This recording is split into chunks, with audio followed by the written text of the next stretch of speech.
Friends, welcome back. This is Naresh Gautam from Gautam classes. हम daily life में इस तरह के बहुत सारे सेंटेंसेस बोलते हैं जिनमें हम कहते हैं कि ऐसा होता है, वैसा होता है, हम ये करते हैं, हम वो करते हैं। और जैसा भी मैंने कहा, हम ऐसे बहुत सारे सेंटेंसेस बोलते हैं। तो ये जो इस तरह के जो सेंटेंसेस हैं जो कि डेली लाइफ में बहुत ज्यादा यूज किए जाते हैं, तो ये सेंटेंसेस आखिर कौन से टेंस से बिलोंग करते हैं और ये सेंटेंसेस बनते कैसे हैं, आज के इस वीडियो में यही चीज मैं आपके लिए लेके आया हूँ। तो चलिए बिना समय गंवाए शुरू करते हैं आज का टॉपिक, द प्रेजेंट इंडेफिनिट और सिंपल टेंस। देखिए, ये जो प्रेजेंट इंडेफिनिट या सिंपल टेंस है, तो इंग्लिश में जो भी हम सेंटेंसेस बोलते हैं या जो भी हम टेंसेस यूज करते हैं, उनमें सबसे ज्यादा यूज किया जाने वाला टेंस है। और जनरली जो मैंने देखा है मेरे एक्सपीरियंस से कि लोगों को या जो स्टूडेंट्स हैं उनको कंफ्यूजन इस टेंस में बहुत ज्यादा होता है। तो आज का वीडियो मेरे एंड तक देखिएगा। मैं आपको ये श्योर करता हूं कि इस वीडियो को पूरा देखने के बाद में इस टेंस से रिलेटेड आपके सारे कंफ्यूजन आज दूर हो जाएंगे। तो चलिए शुरू करते हैं। सबसे पहले हम बात करेंगे यूजेस की, आखिर इस टेंस का हम उपयोग करते कहां है। तो देखिए, सबसे पहले वर्तमान में यानी प्रेजेंट में जो सामान्य घटनाएं होती हैं, सामान्य रूप से जो काम होते हैं, उनको बताने के लिए, जैसे मैं कहूं आई लिव एट जयपुर इन राजस्थान। मैं राजस्थान के जयपुर में रहता हूं, सामान्य बात है। ओके, तो ये जो चीज थी, इस तरह के सेंटेंसेस हम इस टेंस में बनाते हैं। नेक्स्ट हम बात करें जो हैबिचुअल एक्शंस जो होते हैं, यानी आदत के रूप में जो काम किए जाते हैं, उनको बताने के लिए भी हम इसी टेंस का यूज करते हैं। जैसे मैं कहूं I daily go to temple, मैं रोजाना मंदिर जाता हूं। The students daily go to schools, विद्यार्थी लोग रोजाना विद्यालय जाते हैं। ये जो इनकी हैबिट्स जो होती हैं, जो आदत होती हैं, उनको बताने के लिए हम इस टेंस का यूज करते हैं। इसी तरह से जो नेचर है, यानी कि जो स्वभाव है, प्रकृति है, या जो इनहेरेंट जो क्वालिटीज होती हैं, यानी जो जन्मजात जो गुण होते हैं, उनको बताने के लिए भी हम इसी टेंस का यूज करते हैं। जैसे मैं कहूं birds fly in the sky, पक्षी आकाश में उड़ते हैं। Dogs bark at the strangers, कुत्ते अजनबियों पर भौंकते हैं। ये सब उनके जन्मजात गुण है, उनकी क्वालिटीज है, उनका नेचर है। तो इनको हम बदल नहीं सकते। ये सब चीजें हम बताते हैं इसी टेंस में।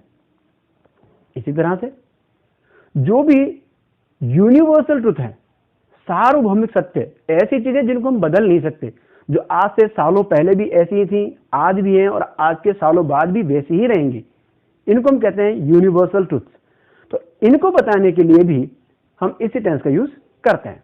जैसे हम कहें the sun rises in the east, सूर्य पूर्व दिशा में उगता है, and sets in the west, और पश्चिम दिशा में अस्त होता है। आज से हजारों साल पहले भी यही था, आज भी यही है, और आने वाले 1000 साल बाद भी ऐसा ही चलेगा। तो इस तरह की जो चीजें होती हैं, इनको हम इसी टेंस में, यानी कि प्रेजेंट इंडेफिनिट टेंस में ही लिखते हैं। आगे बात करें, जो हमारे साइंटिफिक फैक्ट्स हैं, यानी कि वैज्ञानिक तथ्य, जो विज्ञान के द्वारा, साइंस के द्वारा जो प्रूव्ड है, उन चीजों को बताने के लिए, या जो जियोग्राफिकल फैक्ट हैं, जो भौगोलिक तथ्य हैं, उनको बताने के लिए भी हम इसी टेंस का यूज करते हैं। जैसे मैं कहूं water boils at 100 degree centigrade, पानी 100 डिग्री सेंटीग्रेड पर उबलता है। ये प्रैक्टिकल से, प्रयोग द्वारा प्रमाणित है, विज्ञान ने प्रमाणित कर रखा है इस चीज को, ये कभी बदलने वाला नहीं है। इस तरह से हम कहें the Himalayas lies in the north of India, जो हिमालय पर्वत है वो भारत के उत्तर दिशा में फैला हुआ है। ये हमारा एक भौगोलिक तथ्य है, इनको हम बदल नहीं सकते। इन सब चीजों को बताने के लिए हम इसी टेंस का यूज करते हैं, यानी कि प्रेजेंट इंडेफिनिट टेंस। इसी तरह से हम बात करें कि जब हमें किसी का परिचय करवाना होता है, यानी कि जो इंट्रोडक्टरी सेंटेंसेस होते हैं, उनके लिए भी हम इसी टेंस का यूज करते हैं। लाइक हम बहुत ज्यादा स्कूल लेवल पे इस तरह के बहुत सारे और जो ऐसे या पैराग्राफ्स आते हैं, like my best teacher, my best friend, my favourite teacher, postman, etcetera. तो इनमें भी हम इस तरह के सेंटेंस बहुत सारे बनाते हैं। Like mister Ram is my favourite teacher, he is punctual, he is honest. ये सब क्या है, जिसकी क्वालिटीज हैं, उनके बारे में हम बताते हैं। तो ये सब चीजें हमारे इसी टेंस में बनती हैं। हाँ, इनमें हम नॉन फंक्शनल सेंटेंसेस यूज करते हैं, क्योंकि इनमें एक्शन वर्ड हमारे पास नहीं होता। ओके, इसी तरह से जब हमें किसी का प्रोफेशन यानी कि उसका काम धंधा रोजगार अगर हमें बताना होता है तो वहां भी हम इस टेंस का यूज करते हैं। जैसे जैसे मैं कहूं my father is a shopkeeper, मेरे पिताजी एक दुकानदार हैं। My father is a shopkeeper, he runs a shop, वे एक दुकान चलाते हैं। अब यहां ध्यान कीजिएगा, चलाने के लिए हम रन वर्ब यूज करने वाले हैं। ओके, चलिए, तो ही रन्स अ शॉप। इस तरह से हमने प्रोफेशन के बारे में, काम धंधे के बारे में बताया। और आगे बढ़ते हैं। देखिए, जहां हम बात करते हैं कभी कहावतों की, मुहावरों की, ओके, प्रोवर्ब्स जो होती हैं उनको बताने के लिए भी हम इसी टेंस का यूज करते हैं। जैसे जैसे आप देखा होगा, जो भी हम स्टोरीज पढ़ते हैं स्कूल लेवल पे या इस तरह से, तो उनके लास्ट में एक मॉरल लिखा होता है, या मोस्टली उनका जो हेडिंग होता है उसमें भी कई बार प्रोवर्ब्स यूज की जाती है, like union is strength, wisdom always wins. Okay, इस तरह की जो चीजें हैं ये क्या है, ये प्रोवर्ब्स हैं, कहावतें हैं, और इनको भी हम हमेशा इसी टेंस में लिख डालते हैं। ओके, आगे चलते हैं। देखिए, जहां हमें किसी लाइव और सीन को वर्णन करना हो, यानी लाइव कमेंट्री जहां हमें करनी होती है, वहां भी हम इसी टेंस को यूज करते हैं। यानी आप जब टीवी पर मैच चल रहा हो और आप उसकी जो कमेंट्री सुनेंगे तो you will come to know कि वहां जो कमेंटेटर्स जो होते हैं वो प्रेजेंट इंडेफिनिट टेंस बहुत ज्यादा यूज कर रहे होते हैं। लाइक हम कहें Shoaib Akhtar bowls to Sachin, Sachin hits a six. अब देखिए, वहां हो रहा है जो कुछ हो गया उसके बारे में कमेंटेटर बता रहा है, शोएब अख्तर ने बॉल डाली, सचिन ने छक्का मारा, काम तो हो गया था ना, लेकिन उसको बोला कैसे जाएगा, प्रेजेंट इंडेफिनिट में। ओके, ये चीज हमें ध्यान रखनी होती है। इसी तरह से नेक्स्ट, जब हम बात करते हैं कि जो इंग्लिश न्यूज़पेपर्स होते हैं, तो इंग्लिश न्यूज़पेपर्स में जो हेडलाइंस आती हैं, न्यूज की जो हेडलाइन होती है, वो भी इसी टेंस में लिखी जाती हैं। बड़ी कमाल की बात है। देखिए, घटना प्रीवियस टाइम में हो चुकी है, पास्ट में हो चुकी है, काम पास्ट का है, बट उसको लिखा किस में जा रहा है, प्रेजेंट इंडेफिनिट में। कैसे? जैसे मान लीजिए हम कहें government decides to reopen schools in the month of October. अब गवर्नमेंट कल कोई मीटिंग हुई होगी, उसमें तय किया गया और उसको आज के न्यूज़पेपर में छापा जाता है और उसके लिए हेडिंग आती है गवर्नमेंट डिसाइड्स। ओके, तो ये प्रेजेंट इंडेफिनिट हम यूज करते हैं। इसी तरह से हम बात करते हैं कि जो निकट भविष्य है, तो जो बिल्कुल हमारा जो आगामी जो भविष्य है, जिसके लिए पहले से कोई प्लान किया हुआ है, जो सुनियोजित है, जो फिक्स किया जा चुका है, तो ऐसे काम को बताने के लिए भी हम इसी यानी प्रेजेंट इंडेफिनिट टेंस का यूज करते हैं। है ना कमाल की बात हो रही है फ्यूचर की, लेकिन टेंस हम यूज कर रहे हैं प्रेजेंट। कैसे? जैसे मान लीजिए कि और कल आपके यहाँ प्राइम मिनिस्टर आने वाले हैं। अब आने वाले कल है, फ्यूचर है, बट जब उसको हम लिखेंगे तो हम क्या लिखेंगे वहां पे, the prime minister arrives here tomorrow, प्रधानमंत्री कल यहां आएंगे। तो ये हेडलाइन में हम इस तरह से भी और लिखते हैं, जहां काम फ्यूचर का है बट उसको लिखा किसमें जा रहा है, प्रेजेंट में। ओके, इसी तरह से जब हम बात करते हैं पोजीशन की, यानी किसी चीज पर अधिकार की, तो अपना अधिकार, अपना संबंध बताने के लिए भी हम इस टेंस का यूज करते हैं। जैसे मैं कहूं this pen belongs to me, यह पेन मेरा है।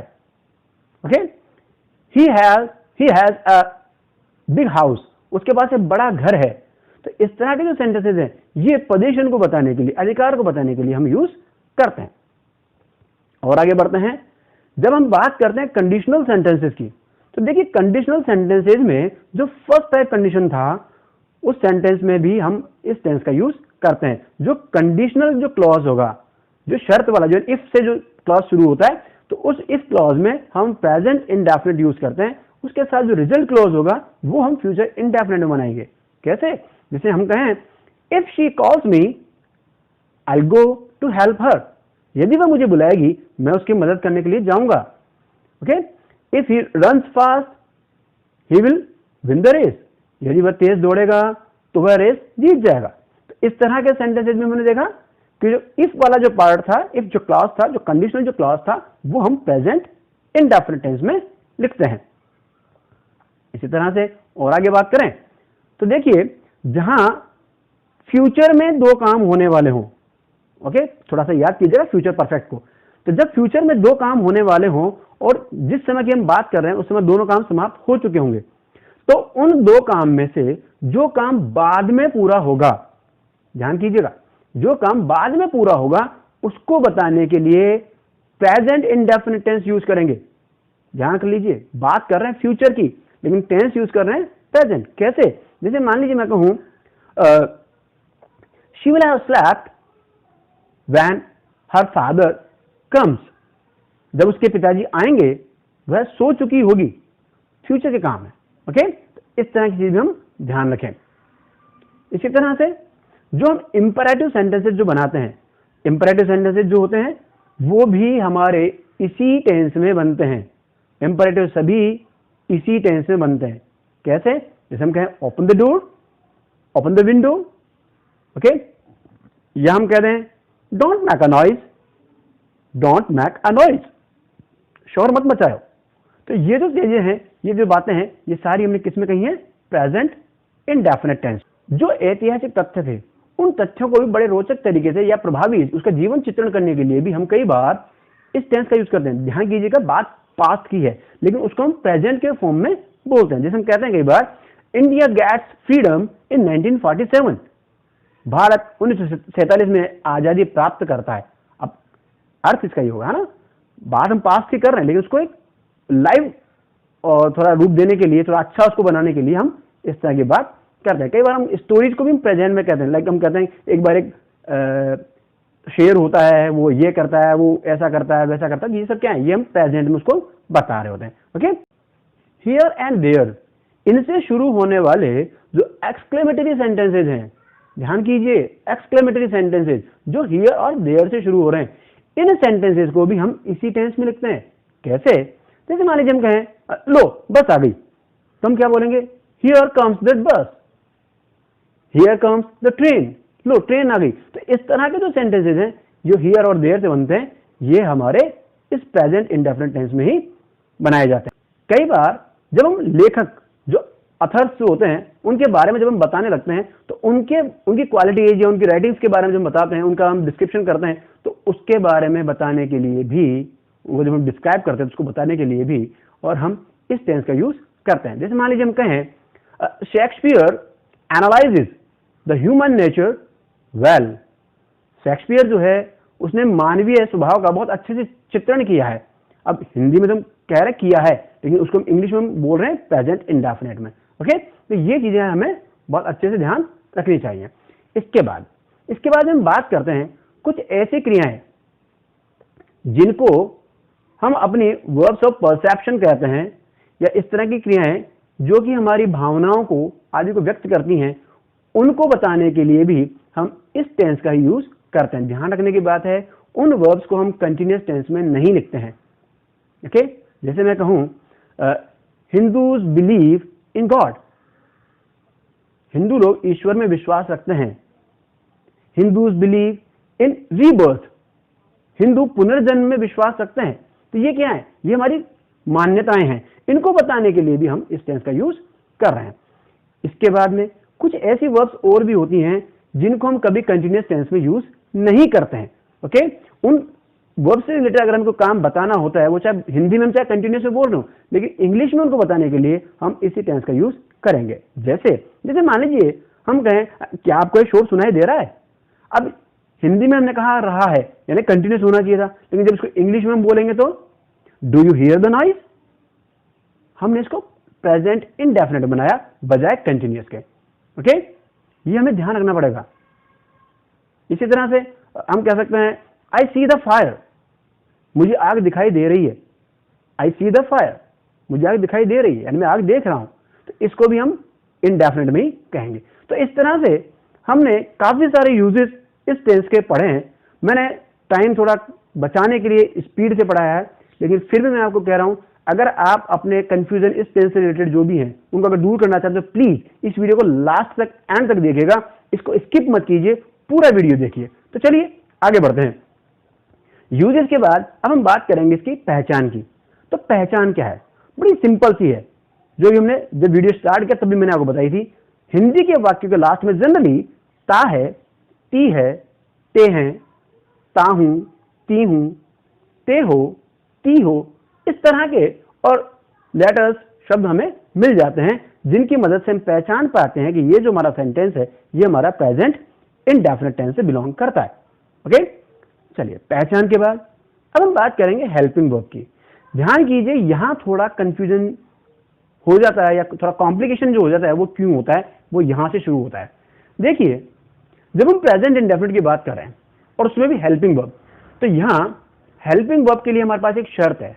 वो शर्त पहली यह है कि हेल्पिंग वर्ब अफर्मेटिव सेंटेंसेज में यूज नहीं की जाती। याद कीजिए, ऐसा एक केस हमने पहले भी पढ़ा है पास्ट इंडेफिनिट के अफर्मेटिव में। तो वैसा ही मैटर यहां है कि प्रेजेंट इंडेफिनिट के अफर्मेटिव सेंटेंस में हेल्पिंग वर्ब यूज नहीं की जाएगी। बाकी की जो तीन है, यानी कि negative, interrogative and interrogative negative, तो इन तीनों में हम हेल्पिंग वर्ब यूज करेंगे। और वो हेल्पिंग वर्ब हमारी कौन सी होंगी? डू या डज। ओके, डू या डज। अब बात यहां पर फिर दूसरी शुरू हो जाती है कि डू और डज यानी दो हो गई, तो इन दोनों में फर्क क्या है? बहुत सिंपल सा, बिल्कुल आराम से आप इसको समझ लीजिएगा। यदि हमारा सब्जेक्ट जो डूअर है, सेंटेंस में जो सब्जेक्ट है वो यदि आई या कोई भी प्लूरल हो, आई या कोई प्लूरल हो, तो उसके साथ हेल्पिंग वर्ब डू लगाई जाएगी। ओके, और अगर आई के अलावा कोई भी सिंगुलर हो, लाइक ही, शी, इट, कोई नेम, कोई सिंगुलर नाउन, कोई रिलेशन, तो इस तरह का अगर कोई हो तो उन सभी के साथ हेल्पिंग वर्ब डज लगाई जाएगी। सिंपल है, मैं फिर रिपीट कर रहा हूं। अगर हमारे सेंटेंस में सब्जेक्ट आई और कोई भी प्लूरल हो, ओके, सब्जेक्ट हमारा आई में या कोई plural like we, you, they, Ram and Shyam, Mohan and Sohan, कोई भी प्लूरल नाउन, तो इस तरह के अगर सब्जेक्ट होंगे तो हेल्पिंग वर्ब डू लगेगी। और अगर आपका सब्जेक्ट आई के अलावा कोई सिंगुलर हुआ तो वहां आपकी हेल्पिंग वर्ब डज लगेगी। क्लियर है? याद क्या रखना है शर्त? अफर्मेटिव में हमें इसका यूज नहीं करना। ओके, एग्जाम्पल अभी करेंगे तो समझ में आएगा और अच्छे से क्लियर हो जाएगा। अब हम बात करेंगे मैन वर्ब की। तो मैन वर्ब के लिए भी यहां थोड़ा सा कॉम्प्लिकेशन है। कैसे? यहां मैन वर्ब हम या तो यूज करते हैं जो प्रेजेंट फॉर्म है वो, यानी कि फर्स्ट फॉर्म, या फिर हम यूज करेंगे एस फॉर्म। एस फॉर्म कौन सा? वही जो वर्ब के अंत में एस या ईएस जोड़कर हम बनाते हैं। Okay, like go, goes, run, run. Okay, इस तरह से। तो ये या तो फर्स्ट फॉर्म या एस फॉर्म, तो ये फर्क क्या है इसको भी फटाफट से समझते हैं। ध्यान कीजिए, अभी थोड़ी देर पहले मैंने बात की कि अफर्मेटिव में हेल्पिंग वर्ब यूज नहीं करना, यानी सीधे मैन वर्ब यूज करना। ओके, अब अफर्मेटिव में हमें क्या करना होगा कि जो हमारा सब्जेक्ट अगर आई या कोई प्लूरल पर्सन आ रहा है, यदि हमारा सब्जेक्ट आई या कोई प्लूरल आ रहा है तो सिंपली हमें वहां वर्ब का फर्स्ट फॉर्म लगा देना है। ओके, जैसे मैं कहूं I go, we go, they go, Ram and Shyam go, इस तरह के। I speak, you speak, they speak. Okay, we play, you play, I play, children play, girls play. तो इस तरह के हम देखिए सीधे सीधे हमने वर्ब का फर्स्ट फॉर्म लगाया। कब? जबकि हमारा सब्जेक्ट होता है आई या कोई प्लूरल। ओके, लेकिन अगर हमारा सब्जेक्ट आई के अलावा कोई सिंगुलर हो, ही, शी, इट, कोई सिंगुलर नेम या कोई नाउन, कोई रिलेशन सिंगुलर अगर हो, तो वहां वर्ब में एस और ईएस हमें ऐड कर देना है। सिंपल है। कैसे? जैसे मान लीजिए मैं कहूं he plays, she goes, Ram sings, my father runs a shop, run में एस लगा दिया। ओके, तो ये सब चीजें हमें ध्यान रखनी है। तो सिंपल सी बात हो गई अफर्मेटिव के लिए, यदि सब्जेक्ट आई या कोई प्लूरल है तो सीधा वर्ब का फर्स्ट फॉर्म लगा देना। और अगर आपका सब्जेक्ट आई के अलावा कोई भी सिंगुलर है तो वहां वर्ब के फर्स्ट फॉर्म में एस या ईएस ऐड कर देना, यानी कि एस फॉर्म लगा देना। ओके, ये बात हो गई अफर्मेटिव की, इसमें हेल्पिंग वर्ब हमें नहीं लगानी। अब आगे के जो तीन सेंटेंसेज हैं, यानी कि negative, interrogative and interrogative negative, इनमें क्या करना है? तो इनमें तो हमें हेल्पिंग वर्ब लगानी है, डू और डज, जिनके बारे में अभी थोड़ी देर पहले हम पढ़ चुके हैं। तो बस ध्यान क्या रखना है, जहां आपने हेल्पिंग वर्ब डू और डज लगा दी तो उनके साथ तो मैन वर्ब का हमेशा फर्स्ट फॉर्म ही लगाना, कोई टेंशन नहीं है। आपका नेगेटिव हो, इंटरोगेटिव नेगेटिव हो, इनमें मैन वर्ब हमेशा फर्स्ट फॉर्म ही लगाना, यानी कंफ्यूजन वाली चीज खत्म। ओके, मैं एक बार रिपीट कर रहा हूं आपको। अफर्मेटिव में बिना किसी हेल्पिंग वर्ब के वर्ब का फर्स्ट फॉर्म या एस फॉर्म। बाकी तीन में यानी कि नेगेटिव, इंटरोगेटिव नेगेटिव में क्या करना है, हेल्पिंग वर्ब डू या डज के साथ मैन वर्ब का first form. Clear? I hope अब आपके जो कंफ्यूजन थे इसको लेकर के वो क्लियर हो गए होंगे।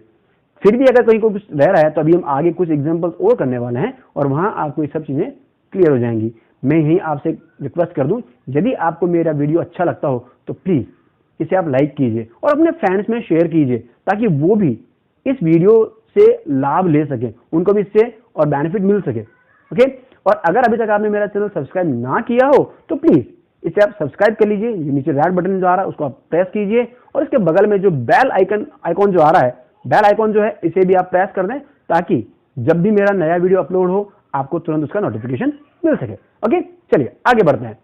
हमने बात कर ली पहचान की, हमने बात कर ली हेल्पिंग वर्ब की, हमने बात कर ली मैन वर्ब की। अब हम आते हैं एडवर्ब्स पर। देखिए एडवर्ब्स इसमें बहुत सारे हैं। कैसे?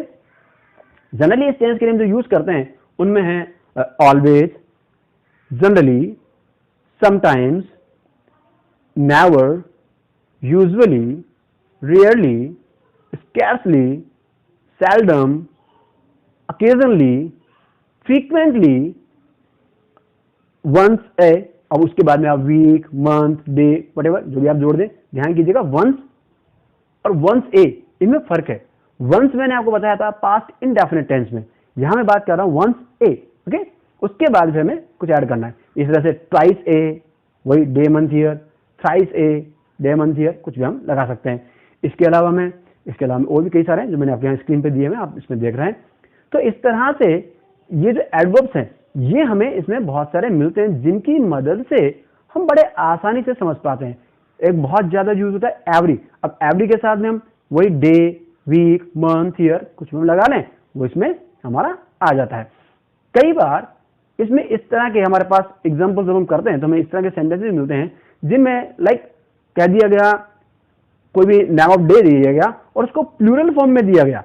ध्यान कीजिएगा, नेम ऑफ डे अगर प्लूरल फॉर्म में आ रहा है तो वो भी प्रेजेंट इंडेफिनिट टेंस को ही शो करता है। जैसे मैं कहूं he comes here on Sundays, मैंने संडे नहीं कहा है, संडेज प्लूरल कर दिया उसको, तो यानी वह रविवारों को, यानी हर रविवार को यहां आता है। He comes here on Sundays, तो ये संडेज जो है ये भी हमें प्रेजेंट इंडेफिनिट को ही शो करेगा। ओके, तो इस तरह के ये हमारे इस टेंस से रिलेटेड एडवर्ब्स होते हैं जिनकी मदद से हम बड़े इजीली पहचान सकते हैं कि ये टेंस हमारा, ये जो सेंटेंस हमारा ये किस टेंस से बिलोंग करता है, और फिर हम उसके अकॉर्डिंग अपना वर्ब फिल कर सकते हैं। ओके, तो एडवर्ब्स यहां होते हैं। इसके बाद अब हम बात करेंगे स्ट्रक्चर की। तो स्ट्रक्चर देखिए बड़ा सिंपल है, पर एक बार उसको ध्यान से समझिए, थोड़ा गौर कीजिएगा, अलर्ट होइए। चलिए ध्यान दें, जब हम बात कर रहे हैं अफर्मेटिव की, तो अफर्मेटिव में आप देखिए सबसे पहले हमें सब्जेक्ट लगा देना है। वो हर टेंस में हम लगाते आए हैं, सब्जेक्ट हमने लगा दिया। सब्जेक्ट के बाद अब जनरली हम हेल्पिंग वर्ब लगाते हैं, लेकिन अभी हमने पढ़ा है कि इस टेंस में अफर्मेटिव सेंटेंस में हेल्पिंग वर्ब हमें यूज नहीं करनी होती है, इसलिए यहां हेल्पिंग वर्ब हम नहीं लगाएंगे, सीधे मैन वर्ब। तो सब्जेक्ट के बाद मैन वर्ब। अब मैन वर्ब कौन सा लगेगा, या तो फर्स्ट फॉर्म में या फिर एस फॉर्म में। ओके, मैन वर्ब के बाद आपका आ जाएगा ऑब्जेक्ट, और ऑब्जेक्ट के बाद आपका एडवर्ब। कैसे? एग्जांपल देखते हैं। जैसे मान लीजिए हम कहें he comes here every day, वह यहां रोजाना आता है। अब ही हमारा सिंगुलर है, आई के अलावा मैंने कहा था कोई भी सिंगुलर होगा तो उसके साथ में वर्ब में एस या ईएस हमें ऐड कर देना है, हमने ये किया। ही कम्स, कम में एस लगा दिया हमने। He comes here every day, daily, कुछ भी हम लगा सकते हैं। ओके, आपसे कह दिया जाए take this medicine twice a day. अब ये मेरा इंपरेटिव सेंटेंस है। इंपरेटिव सेंटेंस का रूल होता है हमेशा वर्ब के फर्स्ट फॉर्म से ही स्टार्ट होता है। ओके, तो ये हमने वर्ब के फर्स्ट फॉर्म से स्टार्ट कर दिया। हम एग्जांपल ले सकते हैं, जैसे मान लीजिए हम कहें birds fly in the sky. Birds, अब बर्ड्स क्या है, प्लूरल है। अब प्लूरल है इसलिए वहां वर्ब का फर्स्ट फॉर्म लगाना था, हमने सिंपली वही लगाया, birds fly in the sky. Okay, children play football in the evening. बच्चे शाम को फुटबॉल खेलते हैं। अब चिल्ड्रन है, चिल्ड्रन प्लूरल है, इसलिए वहां भी हमने सीधे प्ले वर्ब यूज किया है। ओके, हम कहें शी डांसेस वेल, वह बहुत बढ़िया डांस करती है। अब शी चूंकि सिंगुलर है, आई के अलावा सिंगुलर है, इसलिए वहां हमने वर्ब में एस या यस ऐड कर दिया। सिंपल है, क्लियर होता है, समझ में आ रही है बात मेरी? तो देखिए सिंपल सी बात वही है, यदि आपका सब्जेक्ट आई और कोई प्लूरल होगा तो वर्ब का फर्स्ट फॉर्म लगा देना, और आई के अलावा कोई भी सिंगुलर होगा तो वर्ब में एस या यस ऐड कर देना। ओके, चलिए आगे बढ़ते हैं। अब अगर हम बात करें निगेटिव सेंटेंसेस की, तो निगेटिव में क्या करना? अब देखिए वही चीज, नेगेटिव है यानी नॉट लगाना, और नॉट कभी अकेला नहीं आता, उसके लिए हमें हेल्पिंग वर्ब लगाना कंपलसरी है। तो इसलिए क्या बन जाएगा यहां पे, अब सब्जेक्ट, सब्जेक्ट के बाद हेल्पिंग वर्ब जो कि हमारी लगेगी डू या डज, उसके बाद नॉट, नॉट के बाद मैन वर्ब, और मैन वर्ब कौन सा लगेगा, अभी थोड़ी देर पहले मैंने याद दिलवा करवाया था आपको, हेल्पिंग वर्ब जब लग गया तो मैन वर्ब अब फर्स्ट फॉर्म लगाना, तो यानी मैन वर्ब फर्स्ट फॉर्म में यानी जो प्रेजेंट फॉर्म है वो लग जाएगा, उसके बाद में आपका ऑब्जेक्ट और फिर आपका एडवर्ब, यानी क्या बन गया पूरा, सब्जेक्ट, हेल्पिंग वर्ब डू या डज प्लस आपका not plus main verb first form में प्लस ऑब्जेक्ट और फिर उसके बाद में आपका एडवर्ब। ओके, एग्जांपल देखते हैं। जैसे हम कहें children do not play hockey in the evening, बच्चे शाम को हॉकी नहीं खेलते। ओके, चिल्ड्रन, अब चिल्ड्रन चूंकि प्लूरल था इसलिए हमने डू लगाया। ओके, चिल्ड्रन प्लूरल है इसलिए हमने डू लगा दिया। हम कहें we do not go to cinema, हम सिनेमा नहीं जाते हैं। अब यहां हमने वी चूंकि प्लूरल था इसलिए हमने डू लगाया। Okay, I do not like swimming, मुझे स्विमिंग पसंद नहीं है। तो आई, मैंने कहा था आई और प्लूरल होगा तो डू लगाना, तो आई के साथ हमने डू लगा दिया, साथ में नॉट लगा दिया। ओके, तो इस तरह से हमारा ये सेंटेंस हमने बनाया। और भी एग्जांपल ले सकते हैं, लाइक हम कहें she does not dances well, वह अच्छे से डांस नहीं करती है। ओके, शी, अब शी चूंकि सिंगुलर था आई के अलावा इसलिए उसके सामने हमने लगा दिया does, she does not. Okay, इसी तरह से हम कह सकते हैं he does not Singh well, वह अच्छे से गाता नहीं है। तो ये इस तरह के सेंटेंस हमने नेगेटिव के बनाए। ओके, नेक्स्ट हम बात करते हैं इंटरोगेटिव सेंटेंसेस की। तो इंटरोगेटिव में क्या करना होगा, याद कर लीजिए, हेल्पिंग वर्ब को पहले लगाना, सब्जेक्ट से पहले लगा देना, यानी क्या बन जाएगा, हेल्पिंग वर्ब डू और does plus subject plus main verb first form plus object plus adverb and sign of interrogation. Like हम कहें do the children play in the evening, क्या बच्चे शाम को खेलते हैं। Okay, do you like swimming, क्या आपको स्विमिंग पसंद है। ओके, डज ही ओबे हिज पेरेंट्स, क्या वह अपने माता पिता का कहना मानता है। अब ही था इसलिए हमने इसके साथ में डज लगाया। ओके, याद रखना, इन चीजों को याद रखना है बस आपको, ये छोटी चीजें एक बार इनको याद कर लीजिए, फिर आपके सारे कंफ्यूजन दूर हो जाएंगे। ओके, इस तरह से हम कहें do you like my videos, क्या आप मेरे वीडियोज पसंद करते हैं।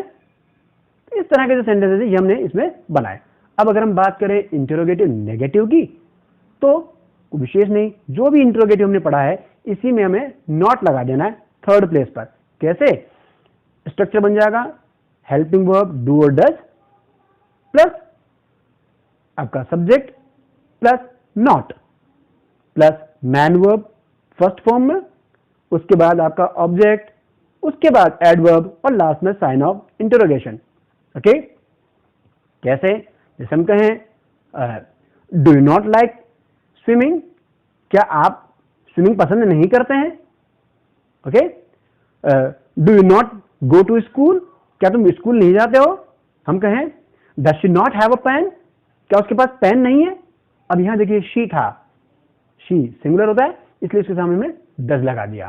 ओके, इसमें हम कह सकते हैं does Mohan not have a bicycle, क्या मोहन के पास एक साइकिल नहीं है?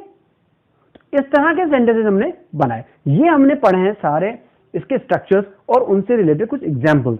ध्यान कीजिए ये जो चीजें हैं तो बड़ी आसान है, आप स्क्रीन पर देख रहे हैं, मैंने और भी कुछ सेंटेंसेस आपके लिए यहाँ पे डाल रखे हैं।